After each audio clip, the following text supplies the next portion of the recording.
렌더 옵션에 들어가면 렌더링이라고 하는 옵션이 이렇게 나옵니다. 인터랙티브, 그러면 인터랙티브는 서로 상호작용하다 라는 뜻입니다. 인터랙티브를 활성화시키면 여기 아이콘이 싹 바뀔 거예요.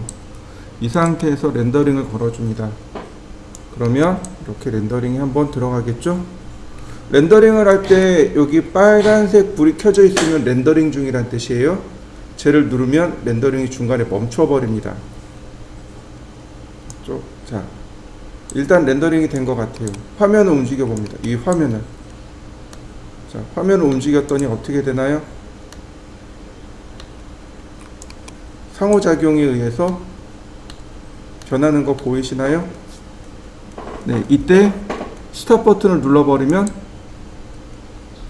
바로 이 인터랙티브가 끊어지게 됩니다. 자, 여러분들도 한번 해보시죠.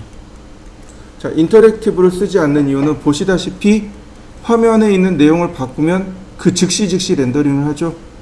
그러니까 컴퓨터 사용이 어떻게 돼요? 컴퓨터가 자꾸 느려질 수밖에 없는 거죠. 자, 다음으로 프로그레시브입니다.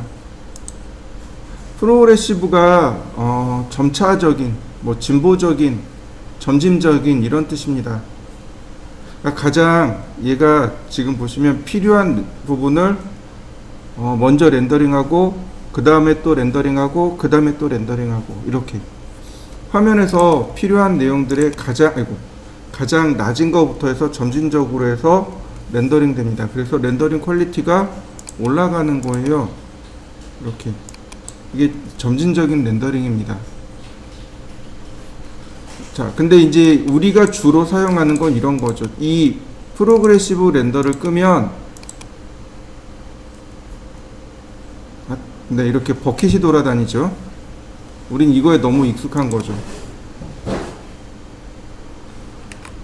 이거 바로 이 버킷이 돌아다니면서 렌더링 하는 게 우린 너무 익숙한 거죠. 그래서 프로그레시브 렌더를 자꾸 끄고 렌더링 하게 됩니다. 자, 그 다음에 프로그레시브 렌더 아래 보시면 GPU 엑셀레이션이라고 하는 것이 나옵니다. 하드웨어 가속이에요. 얘를 체크해 놓으면 렌더링 속도가 조금 더 빨라집니다. 렌더링 속도가 빨라져요. 자, 보통 CPU가 있고 GPU가 있습니다. CPU는 우리가 일반적으로 알고 있는 걸 말하고요. GPU라고 하는 것은 어디 들어가냐면 그래픽 카드에 붙어 있게 됩니다. 보통 CPU보다 GPU가 대략 5배 정도 빠르다고 합니다. 대용량으로 렌더링하는 그런 거를 GPU라고 합니다. 그래서 3D Max라든지 스케치업 등에서 렌더링을 할 때 속도가 느려지거나 혹은 그래픽 카드에 이제 붙어 있는 이 GPU를 통해서 렌더링을 할 때 주로 이 GPU 엑셀레이션을 체크해 놓고 쓰시면 됩니다. 이렇게 지금 내용이 별로 없잖아요. 그러면 GPU를 켠 값이나 끈 값이나 그렇게 큰 차이는 나지 않습니다. 그렇지만 좀 더 대용량으로 렌더링 할 때는 GPU 엑셀레이션을 체크해 놓고 쓰시는 게 훨씬 더 좋습니다. 그 다음에 퀄리티가 나오네요. 퀄리티는 품질이라고 제가 설명을 드렸습니다. 품질이 제가 드래프트로 놨습니다. 표시가 될까요? 드래프트일 때, 그 다음 베리 하이로 이때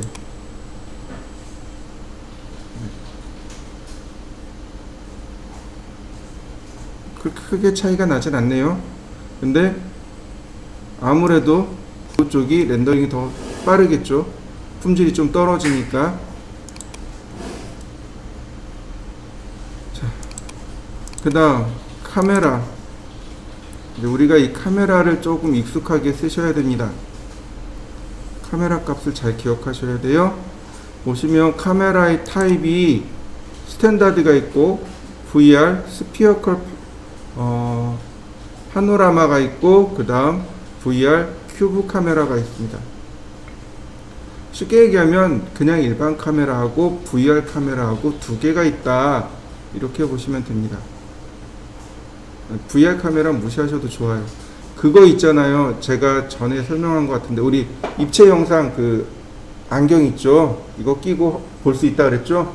네, 그거 할 때는 VR 스피어컬이나 VR 큐브맵을 이용하시면 돼요. 근데 우리가 일반적으로 사용하는 건 스탠다드 카메라입니다. 그리고 또 하나 스테레오를 체크해 놓으면 화면이 둘로 분할이 됩니다. 이렇게 화면이 둘로 분할이 돼요. 그러면 뭐라 그러지? 매직아이 혹시 해보셨나요? 네, 매직아이처럼 보면 입체로 보여요. 뭐라 그러죠? 구글 VR 글라스에다 이렇게 놓고 보잖아요. 그거 쓸 때 이 스테레오를 사용하시면 됩니다. 우리 그거 아니니까 끄고, 그 다음에 카메라가 이렇게 나옵니다. 카메라 값이 있어요. 카메라 값을 조절하는데 방법이 오른쪽에 이렇게 조절자가 있어가지고 눌러보면 이렇게 조절자를 이용해서 혹은 그냥 간단하게 해서 우리가 그 값을 조절할 수 있습니다. 익스포셜 밸류라는 것이 있습니다. 익스포셜 밸류가 무슨 뜻이냐면 밝기 값입니다. 밝기 값이에요. 즉 카메라를 얼마나 밝게 만들 거냐 어둡게 만들 거냐 이 이야기입니다. 쉽게 얘기하면 이 값이 떨어지면 카메라는 밝아집니다. 이 값이 올라가면 결과물은 어두워집니다. 익스포셜 밸류는 이 값에 따라서 밝기가 조절이 돼요. 제가 지금 기본적인 스탠다드 카메라로 만들어 놨습니다.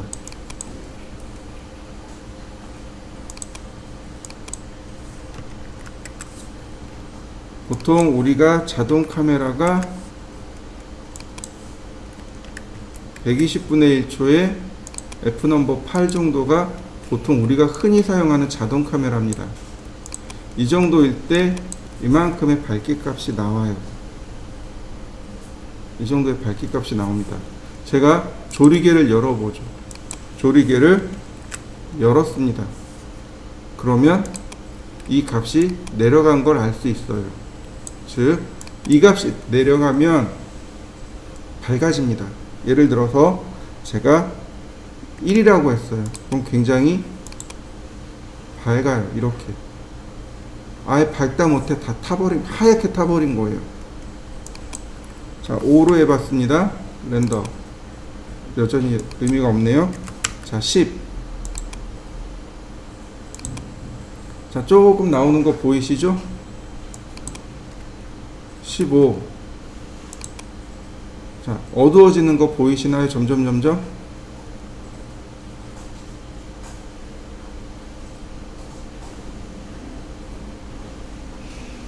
자, 이걸 20으로 바꿔봤습니다.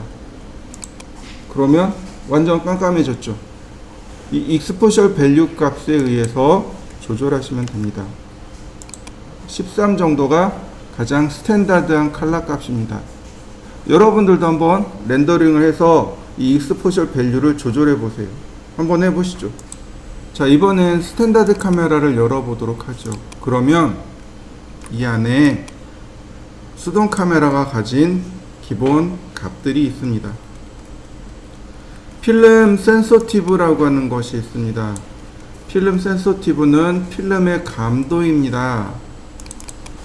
기본 값이 100이에요.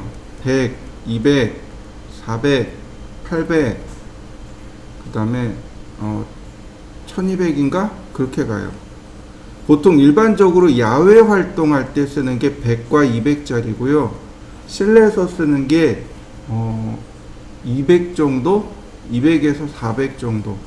그 다음에 저녁에 쓰는 게 한 400에서 800 정도. 이 정도 사용하게 됩니다. 그 이상은 잘 쓴 일이 없어요. 예를 들어서 여러분들이 그 사진을 볼 때 그 야경 사진 같은 거 있잖아요. 근데 야경 이렇게 사진 보면 그 빛이 이렇게 지나간 흔적들 남는 거 그게 이제 노출 사진인데 그런 것조차도 필름 감도 값이 200, 400 그 정도밖에 안 돼요.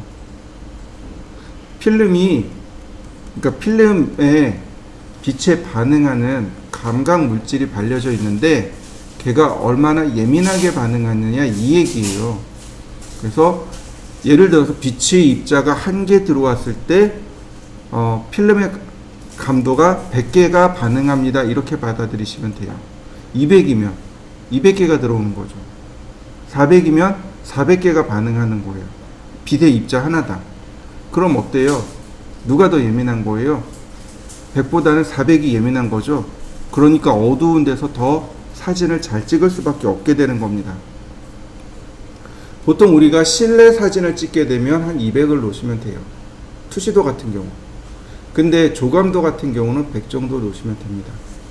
그래서 필름 감도 값은 100이나 200 혹은 400 정도만 놓으시면 돼요.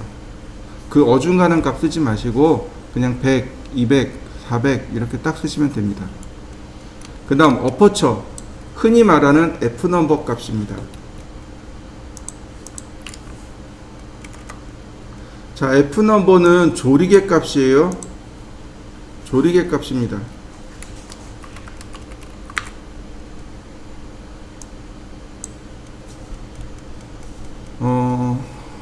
배수로 나간다고 보시면 돼요. 두 종류의 값이 있어요. 자, 이렇게 볼까요?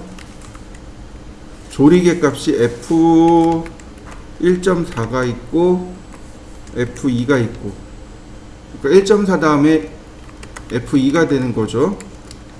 그 다음에 누가 되냐면 얘의 2배입니다. F2.8, 그 다음에 F4, 그 다음에 F5.6, 그 다음에 F8, 그 다음에 F11, 12가 아니고 F16,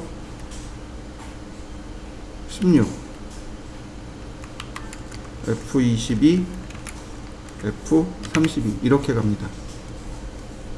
조리개가 열리고 닫히고 이 얘기입니다. 조리개를 얼마나 많이 열 건가 많이 닫을 건가 이 얘기예요.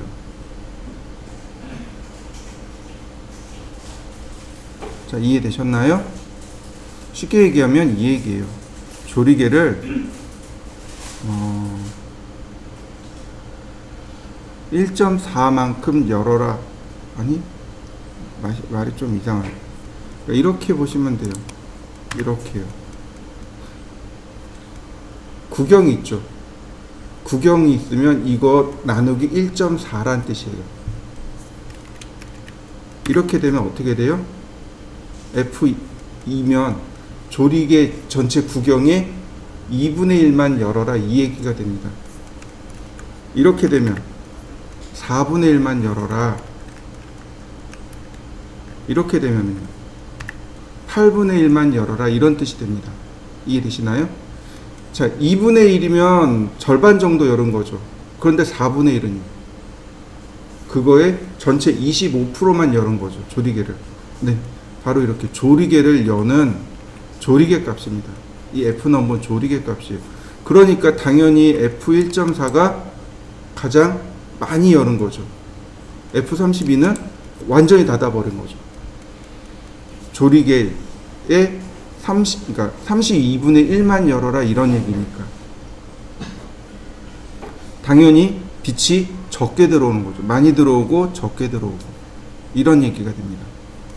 자, 그럼 보통 이 값이 얼마냐면 8이 기본 값입니다. 8 또는 6 이 정도가 기본 값이에요. F넘버는 6 또는 8이 기본 값입니다. 자, 지금이 8일 때입니다. 제가 이걸 4로 바꾸겠습니다. 밝아진 거 보이시나요? 빛이 많이 들어와서 하얗게 변한 거예요. 자, 다시 보세요. 제가 16으로 고쳤습니다. 어두워진 거 보이시나요? 네. 빛이 들어오는 빛의 양을 조절하는 게 F넘버 값입니다. 자, 6으로 고쳐 놓겠습니다. F 넘버 6이 여기 나와 있는 익스포셜 넘버 6이랑 똑같습니다. F 넘버 6이 익스포셜 6입니다. 밝기 값이 6이에요. 이게 이제 이거 계산하는 공식이 있는데 그냥 이렇게 편하게 외우시면 돼요. F 넘버 6은 익스포셜 6입니다 라고 보시면 되고요. 셔터 스피드가 125분의 1초가 기본값일 거예요. 얘가 익스포셜 넘버가 5인가 그래요. 조금 더 넓어야 되나? 네. 그래서 얘가 6이고 얘가 5고 그러니까 한 11 정도 이렇게 나오게 됩니다. 120 그러면 대략 요 정도의 밝기 값이 나와요. 요게 그러니까 6 이렇게 받아들이시면 되는 거죠. 왜냐면 얘 때문에 더 밝아진 값이 있어요. 그러니까 얘가 6이고 얘가 5입니다. 그래서 두 개 더하면 11이죠. 거기에 얘가 들어가서 이 값이 들어가서 12가 나온 겁니다. 보통 일반적으로 카메라는 8분의 1, 125분의 1초 이게 이제 기본 스탠다드 값이에요. 얘가 대략 13 정도가 되는 겁니다. 이게 기본 값입니다. 이걸 가지고 우리가 밝기 값을 조절하는 거예요. 셔터 스피드는 셔터가 열리고 닫히는 속도를 말하는 거죠. 그러니까 셔터 속도가 1이면 어떻게 돼요?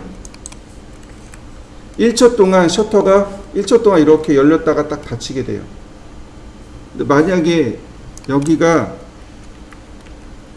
2분의 1초예요. 2분의 1초예요. 그러면 어떻게 돼요? 셔터가 이렇게 열리고 닫히는 속도가 더 빨라지는 거죠. 1000분의 1초예요. 그럼 어떻게 돼요? 완전 빨리 열렸다 닫히는 거죠. 네, 이거에 따라서도 밝기 값이 조절이 됩니다. 예를 들어서 똑같은 값이지만 제가 셔터 스피드를 1로 놨습니다. 허옇게 다 타버린 거죠. 1초 동안 필름이 노출이 됐으니까 필름이 다 타버린 거예요. 자, 아까처럼 125분의 1초로 놨습니다. 렌더링. 이게 표준 값이라 그랬어요. 자, 1000분의 1초로 놓죠. 1000분의 1초면 굉장히 빨리 열렸다 닫히는 거죠. 그러니까 빛이 얼마큼 들어와요? 되게 조금 노출이 되는 거죠. 당연히 어두워집니다. 자, 이렇게 어두워져 버렸죠.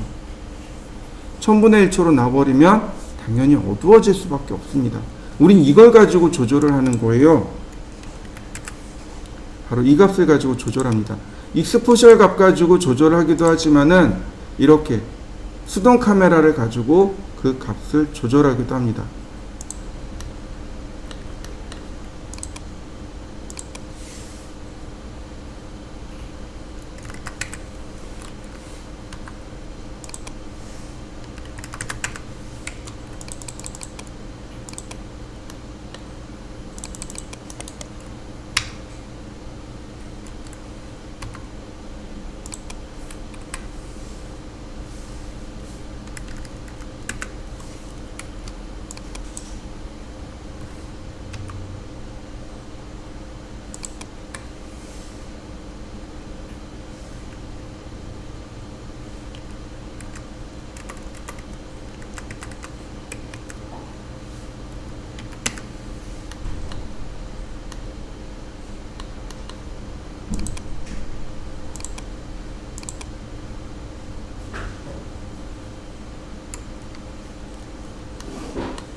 뎁스 오브 필드예요.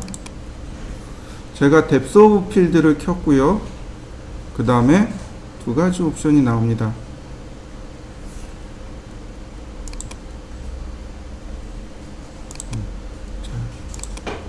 뎁스 오브 필드를 켜면 이렇게 두 가지 또는 세 가지 옵션이 나옵니다. 디포커스가 있고 그 다음에 포커스 디스턴스가 있고, 근데 보시면 포커스 디스턴스가 있고 이렇게 값이 두 가지가 나옵니다. 중요한 건 여기는 픽 포컬 포인트라고 하는 얘로 위치를 지정하는 겁니다. 자, 눌러 보겠습니다. 누른 다음 위치를 지정해 주면 바로 이 자리가 포커스가 맞히는 자리입니다. 자, 렌더링을 해볼까요? 네. 자, 보이시나요? 너무 밝은가요? 얘가 너무 밝은 것 같은데 조금만 어둡게 해볼까요?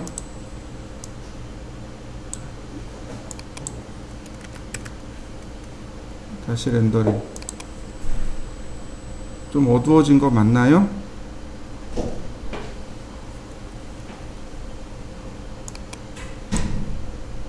다시. 어떤가요? 포커스 맞춰지는 거 보이시나요?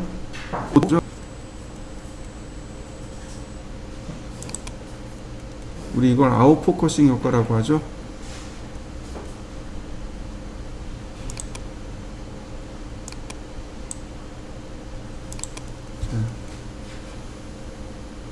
이게 아웃 포커싱 효과입니다.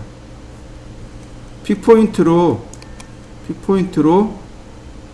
그냥 찍어 주시면 돼요. 그러면 알아서 이 값이 계산되어집니다. 한번 여러분들도 이렇게 렌더링을 해 보시죠.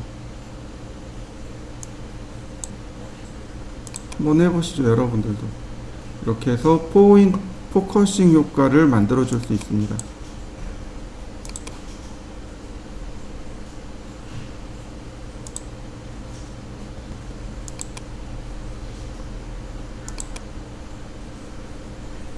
자, 이때 보시면 여기 디포커스라는 것으로 포커싱 효과의 값을 더해 줄 수 있습니다.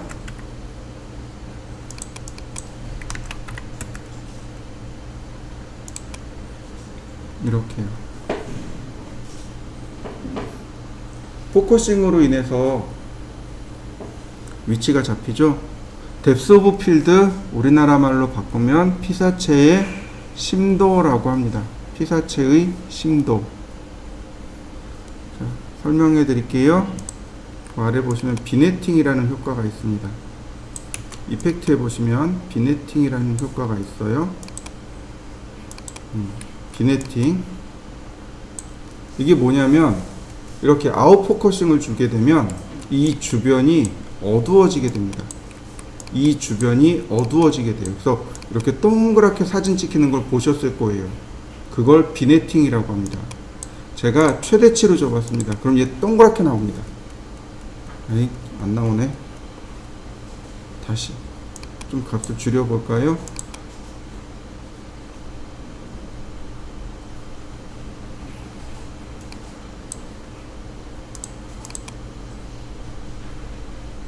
(0.9) 정도. 조금 더 어두워진 거 보이시나요?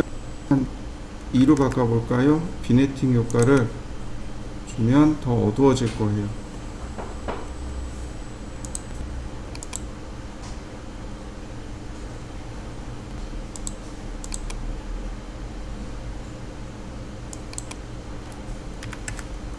자, 일단 제가 뎁스 오브 필드는 껐습니다. 이렇게 화면이 이렇게 동그랗게 보이는 거 보이시나요? 이게 비네팅 효과예요. 이렇게 주변이 어두워지면서 화면이 이렇게 보이는 효과를 비네팅이라고 합니다. 굳이 뭐 이렇게 화면 주변이 이렇게 어두워지는 효과 있죠? 이게 비네팅 효과입니다. 여러분들도 한번 줘보세요. 이거 뎁스 오브 필드 끄고 주세요. 뎁스 오브 필드 끄고 줘보세요. 그러면 금방 효과가 날 겁니다.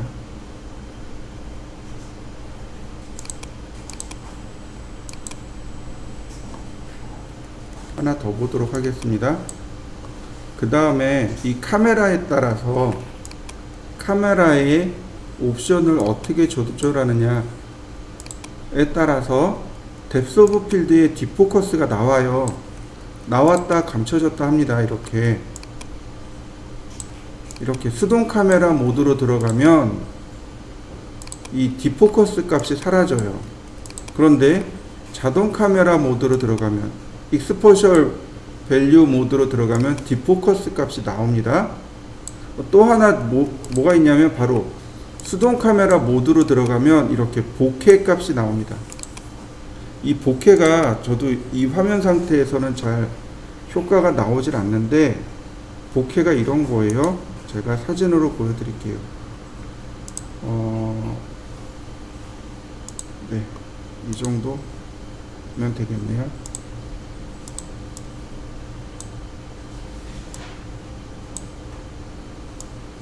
지금 보이시나요? 이게 보케 값입니다. 이게 보케예요.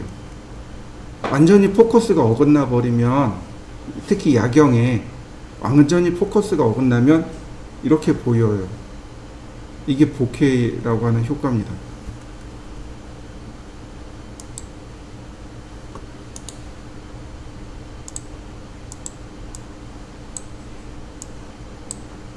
지금 화면에 보이시는 이 효과 있죠? 이게 보케 효과입니다. 이게 보케 효과예요. 사진에서 이제 만들어서 주로 사용하는 효과, 이게 이제 보케 효과입니다. 보케라고 합니다. 그냥 요거는 요 정도 있다라는 것만 알고 넘어가시면 될 것 같아요. 이번엔 렌더 아웃풋입니다. 렌더 아웃풋이요. 렌더 아웃풋을 보시면, 제일 먼저 지난번에 설명했던 대로 뭐가 나와요? 세이프 프레임이 나옵니다. 세이프 프레임, 안전한 구조죠. 즉 이렇게 세이프 프레임 안쪽에 있는 이 내용만 렌더링 되어집니다 라고 지난번에 설명을 드렸고요. 그 다음에 이미지 위드, 이미지 헤이트, 이렇게 두 가지 값이 나옵니다. 이미지의 가로폭과 세로폭이고, 그 다음 아스펙트 레이소라고 하는 것에 영향을 받습니다. 지금 화면이 16대 9 비율로 맞춰져 있는 거죠. 보통 우리가 종이를 쓴다 그러면 4대 3 비율로 쓰시면 돼요. 이렇게요. 혹은 커스텀으로 해서 우리가 여기다가 사이즈를 맞추는 거죠. 이미지 위드를 210으로 놓고, 그 다음에 297로 놓으면, 네, 이렇게 A4 용지로 맞출 수 있겠죠. 근데 이렇게 무식하게 쓰진 않고 보통 4대 3 비율을 많이 사용합니다. 4대 3이면 A4 우리가 사용하는 종이가 보통 4대 3 비율이기 때문에 이렇게 4대 3으로 넣으시면 되겠고, 그 다음에 값을 여기서 조절하시면 됩니다. 800에 600, 이 정도 우리가 많이 사용하는 게 이 정도가 될 거고, 만약에 여러분들이 출력을 하고 싶어요. 출력을 하고 싶습니다. 그럼 예를 들어서 A4로 출력을 하고 싶어요. 그러면 이미지 위드는 A4 사이즈 297, 0, 즉 다시 말하면 2970에 2100 이렇게 들어가셔야 됩니다. 자, 다시 설명해 드릴까요? 우리가 출력을 위한 해상도가 있습니다. 예를 들어서 A4예요. A4면 가로 곱하기 세로 곱하기 300 dpi라는 값이 들어갑니다. 또는 ppi라는 값이 들어가요. 이게 무슨 뜻이냐면 도트 퍼 인치란 뜻입니다. 픽셀 퍼 인치란 뜻이에요. 무슨 얘기냐면 이 얘기 별거 아니고 도트 퍼 인치란 뜻입니다. 도트 나누기 인치, 픽셀 나누기 인치란 뜻입니다. 이게 무슨 얘기냐면 가로 세로 1인치당 1 가로 세로 1인치 몇 개의 1인치에 들어가는 도트 혹은 픽셀의 개수를 말합니다. 이게 해상도의 개념이에요. 해상도는 도트 퍼 인치 혹은 픽셀 퍼 인치, 그래서 DPI 혹은 PPI 이렇게 이야기합니다. 예를 들어서 가로 세로 1인치 안에 100개의 도트가 찍혔어요. 100개의 점이 찍혔습니다. 이게 1번이에요. 자, 가로 세로 1인치에 자, 첫 번째 거는 100개의 도트가 있습니다. 두 번째 거는 1000개의 도트가 있습니다. 그러면 이 두 개 중 밀도가 더 어느 게 더 높은가요? 당연히 1인치 안에 1000개가 들어있는 게 밀도가 훨씬 더 높은 거죠. 맞습니까? 예를 들어 이런 거죠. 자, 서울의 인구 밀도하고 청주의 인구 밀도하고 어디가 더 인구 밀도가 낮아요? 청주가 훨씬 더 낮죠. 맞습니까? 왜냐하면 서울은 1000만 명이 살죠. 여기는 대략 80만 명, 뭐 100만 명 정도 살죠. 물론 서울이 크기는 해요. 그렇지만 그러니까 혼자서 사용하는 영역이 자체가 여기가 훨씬 더 많죠. 마찬가지예요. 똑같은 크기는 똑같아요. 근데 여기는 100개 들어가 있고 여긴 1000개 들어가 있어요. 그럼 어디가 더 좁은 거예요? 이쪽 1000개 쪽이 훨씬 더 빡빡한 거죠. 거꾸로 얘기하면 1인치를 100개로 나눴어요. 영역이 넓은 거죠. 1인치를 1000개로 나눴어요. 좁은 거죠. 이해되시나요? 자, 이렇게 생각해 보세요. 우리 어렸을 때 모자이크 했었어요. 모자이크를 색종이로 이렇게 손으로 찢어가지고 이렇게 붙인 거 하고, 샤프로 이렇게 점점점점 찍어서 붙인 거 하고, 어느 게 결과물이 훨씬 더 좋습니까? 샤프로 이렇게 점점점점 찍어서 하는 게 훨씬 더 결과물이 좋죠. 손으로 찢은 건 어떻게 돼요? 도트가 큰 거예요. 샤프로 이렇게 점점점점 찍어서 한 것, 도트가 작은 거예요. 거꾸로 얘기해 볼까요? 손으로 찢은 건 어떻게 돼요? 도트가, 이 모자이크가 몇 개 안 들어갔죠. 근데 샤프로 이렇게 점점점점 찍어서 한 건, 도트가 많이 들어갔죠. 이해되시나요? 네. 1인치 안에 100개밖에 안 들어간 거하고 1000개가 들어간 거하고 누가 더 작은 거예요? 얘가 훨씬 더 많이 들어간 거죠. 도트가 더 작고, 그러니까 입자가 더 작고, 입자가 더 작은 거죠. 작고 많이 들어간 거죠. 얘는 어떻게 돼요? 입자가 큰 거죠. 이해되시나요? 입자가 작아야 출력했을 때 곱게 나옵니다. 입자가 작으면 곱게 나오죠. 입자가 크면 어떻게 나와요? 거칠게 나와요. 이게 해상도의 개념입니다. 그러니까 프린트를 볼 때, 여러분들 프린트 살 때 A3 되네? 그냥 이거요, 이게 아니고 A3 되는 것도 있지만 저 프린트가 출력할 수 있는 용량이 있단 말이죠. 저 프린트 살 때 이거 1200 dpi짜리예요, 이거 800 dpi짜리예요. 그건 무슨 의미예요? 어느 게 더 퀄리티가 더 좋다는 얘기예요? 출력하면 1200짜리가 훨씬 더 퀄리티가 좋은 거죠. 이해되시나요? 네. A4 안에 300 dpi, 즉 1인치 안에 300개의 점이 찍힐 만큼의 해상도가 들어가야 된다는 뜻이에요. 가로 세로 1인치 안에. 자, 제가 모니터로 보여드릴게요. 이해를 못 하시는 거. 보통은 A4에 300 dpi를 포토샵을 띄워서 계산하긴 하는데 굳이 그렇게 하지 마시고요. A4 사이즈면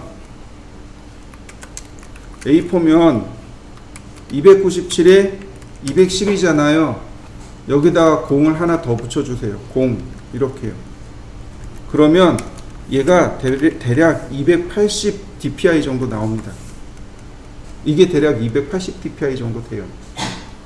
우리가 원하는 건 300 dpi지만 이렇게 간단하게 뒤에 0을 붙여버리면 280 dpi 정도가 나와요. A3도 마찬가지예요. A3가 420에 297이잖아요. 여기다 뒤에 숫자 10을 더 붙입니다. 그러면 대략 280 dpi 정도가 나옵니다. 대략적으로. 전통적으로 올드 유저들은 그냥 이렇게 썼어요. 20 dpi 정도는 일반적으로 구별하기가 조금 어려워요. 완전 전문가 아니면 일반인들은 잘 구별 못합니다. 그래서 보통은 이렇게 썼어요. 그러니까 내가 A4로 출력을 하고 싶어요. 그러면 가로 세로가 2970에 2100 이렇게 들어가야 되는 거죠. 그리고 렌더링을 누르면 고해상도로, 그러니까 A4의 출력용으로 렌더링이 들어가게 됩니다. 이때 세이브 이미지를 체크하시면 좋습니다. 세이브 이미지는 최종 렌더링을 할 때 사용하는 옵션입니다. 모델링도 다 끝났고 카메라도 괜찮고 재질도 다 괜찮아요. 조명도 괜찮아요. 이제 최종 렌더링 해야지 라고 마음 먹으면 그때 쓰는 겁니다. 내가 렌더링한 결과물을 자동 저장시켜 주는 것, 그게 세이브 이미지입니다. 보통은 여기서 렌더링을 끝낸 다음 여기 나와 있는 디스켓 그림 있죠? 얘를 누르면 현재 있는 이 그림을 저장시킬 수 있습니다. 이게 이제 저장 기능이에요. 그런데 얘를 누르면 메모리가 없단 말이죠. 그래서 그러니까 컴퓨터 다운되는 경우가 많아요. 그래서 이렇게 하는 게 아니고 여기 있는 파일에 눌러서 위치를 지정해주고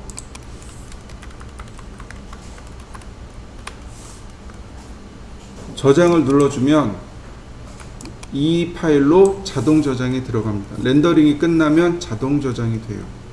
이해되셨나요? 네. 렌더링을 해볼까요? 그냥 저는 800에 600으로 바꾸어서 저장합니다. 그러면 얘가 렌더링이 끝나면 자동 저장됩니다.